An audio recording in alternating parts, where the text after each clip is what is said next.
AI is coming for our jobs. That's if you believe alarmist news headlines like these. It's interesting to note they're mostly from 2023, within a year of ChatGPT's release. There are legitimate concerns about AI and how it's lagging behind our political and legal systems, as Charles Jennings writes about in his book, Artificial Intelligence, Rise of the Lightspeed Learners. But he's also basically optimistic about how we can evolve with AI. He says that the notion of AI someday supplanting all human innovation is, in my opinion, as unlikely as it is dreary. Which is great to hear, right?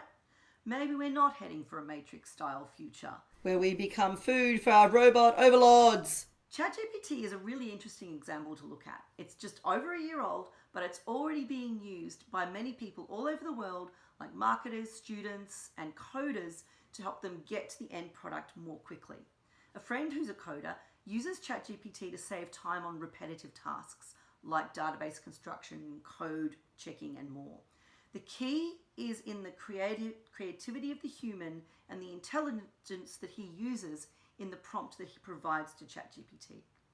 In my professional life, I write content for blogs, social media, reports, and things like that in a non-profit.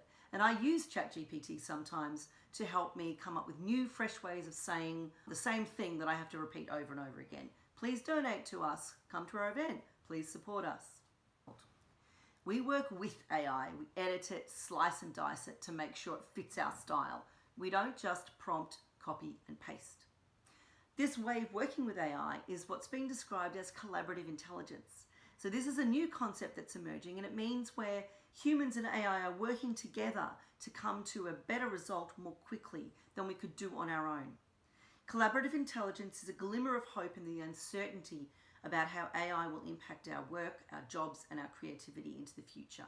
Just take a look at the research that CSIRO have completed recently. There's a bunch of links below. But there's another side to AIs like ChatGPT, particularly those that have an impact on creative work. I'm also a creative writer of novels, poems, and short stories. I write to bring to life the stories that are inside me. I write because it makes me more human.